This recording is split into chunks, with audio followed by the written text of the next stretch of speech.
Reigning April 1's question is, Matt, when you write a new book, will it cover your entire life or just since Exist to Inspire came out? And Exist to Inspire, in case you don't know, is this little treasure. Actually, it's available at bookstores everywhere. Make sure to pick up your copy if you don't have it yet. It's a wonderful masterpiece of an autobiography. And to answer your question, no, it won't just pick up from there. I will actually talk about my earlier life in more detail, but it will really pick up and get heavy and go into some amazing stories and really give you some incredible things that you won't believe until you read them. Because this book actually was finished up in 2002. And this book will also include my book coming up, which will be the new Matt Hardy book, my solo book. You know, when Jeff left WWE the first time, I went on my own. I did the Matt Hardy version 1 character, the whole era of Mattitude, about how people thought I was going to fail, but I actually succeeded. It will cover my injuries, my knee surgery. I'll go very much in depth about my relationship with Amy Dumas, aka Lita. Obviously, we can't write the book without talking about the situation with myself, Amy, and Adam Copeland. That will definitely be in there. And when you hear the true story, I promise you, it will blow your mind. It will absolutely blow you away. You'll never believe it. I'll cover different girlfriends I've had during that time. You know, Ashley Massaro, some other girls, several different girls. I have so many crazy partying and girl stories. It's just, I'm not even going to start. You won't believe it until you read it. And probably when you read it, you won't even believe it then. And then I'll keep going on and I'll talk about my ups and downs, why I didn't get the big push that everyone thought I was going to get whenever I first came back. I'll go into the whole thing with MVP, how that started, how MVP and I created that, how we would talk to Vince for 45 minutes at a time. We were his favorite guys. Once again, injury struck me. That's when I had my appendix rupture and I had to have that surgery. Came back, won the U.S. title, went on to ECW, became the ECW champion. I had a great time during that era. I can't lie, that was a lot of fun. And then the whole while I was working with you know, a herniated intestinal issue, and I just pushed through it because I knew I had this issue coming up with Jeff, and I was going to go to WrestleMania. My thoughts on working that program with Jeff, which I disagreed with a lot of the things that the WWE wanted to do, but you know, that's what the book's for, and I'll explain it all there. And then later we'll go into Jeff leaving WWE and what eventually led to me leaving WWE.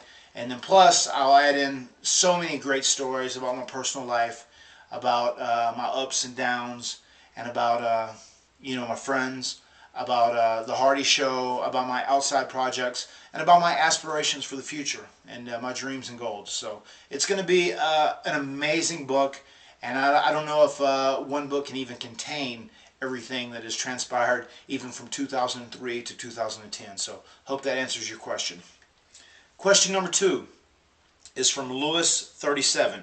Question is, Matt, I know your decision to leave WWE had to come after a lot of thought and soul searching, but what was the one moment when you said, that's it, I gotta go? Well, Lewis, the first time I actually thought that, and it went through my mind, was after Jeff left. I'd actually just came back. They turned me into a bad guy, and then I suddenly flipped back to a good guy because they weren't sure what they were going to do with me.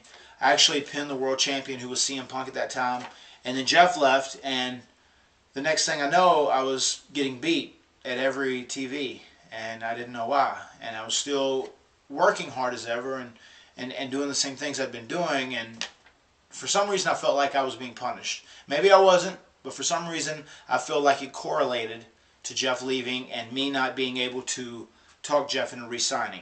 That was the first time I thought about, well, maybe this WWE thing isn't going to work out for me right now.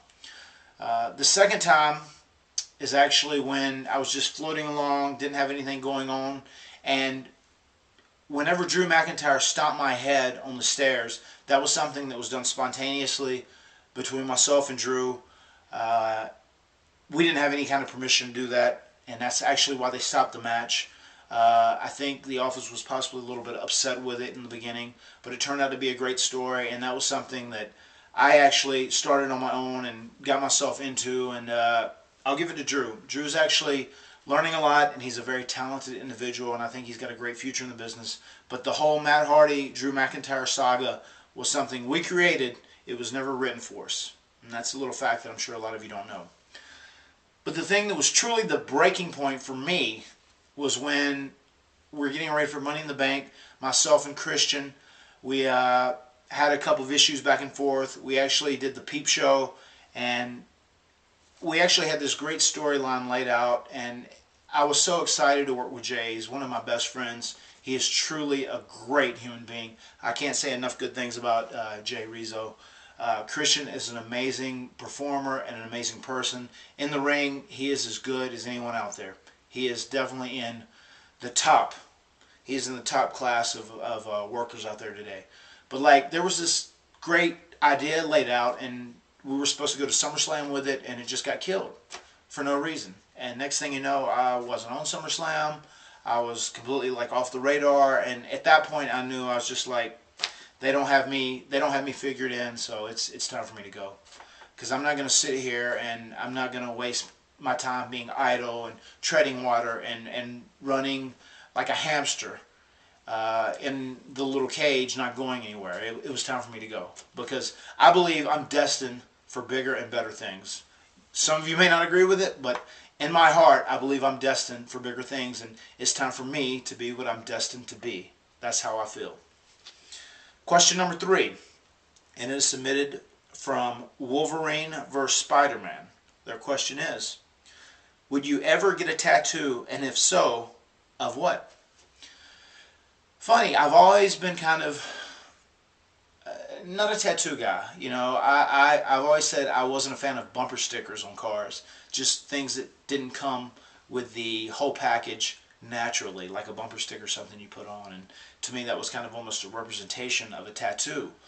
And I never really envisioned myself with a tattoo, but recently I've thought more about it, and there are some things that are in my mind that are really special to me. There's a cross, there's a new Hardy Boy sign that represents myself and Jeff, and there's also some Japanese and Chinese letters and words that I would actually like to have in a tattoo. So don't be surprised if I have a tattoo before too long, because I have a cool vision. And to me, the reason that I always held off on getting a tattoo was because I knew if you get a tattoo, it's a lifelong commitment. And there was never anything I was that committed to actually put it on my body for the rest of my life, because I know people go through phases, and I didn't want to put something on my body and then 2 or 3 years later go, oh my God, why'd I get that? I hate it. But there are some things right now that I know that I would love to have for the rest of my life. So yes, there probably is a pretty good chance that you will see some tattoos on Matt Hardy in the future. So hope that answers your question. Question number 4, and it is from JMMKBLW.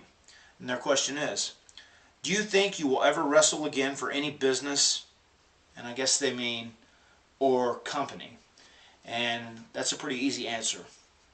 Yes, definitely, beyond a shadow of a doubt. And who knows? Maybe it's back with WWE again. Maybe it's somewhere else. But my wrestling days are not done. I have a lot of other projects that I'm interested in and that I want to do, but my wrestling days are definitely not done. And I'll be coming to a town near you before you know it. Question number 5, and it is from Sam73110. Sam asks, what made you want to start the Hardy Show in the first place? Well, Sam, the reason I started the Hardy Show in the first place, that's actually when I got released from the WWE, and I thought, you know, I got a really raw deal at that time, because that's when the whole Matt, Lita, Edge thing went down. And the Hardy Show was going to be my way of starting to build a brand around Matt Hardy, which actually I could make a profit off of, plus also, you know, be creative and use my mind and be entertaining in my own way.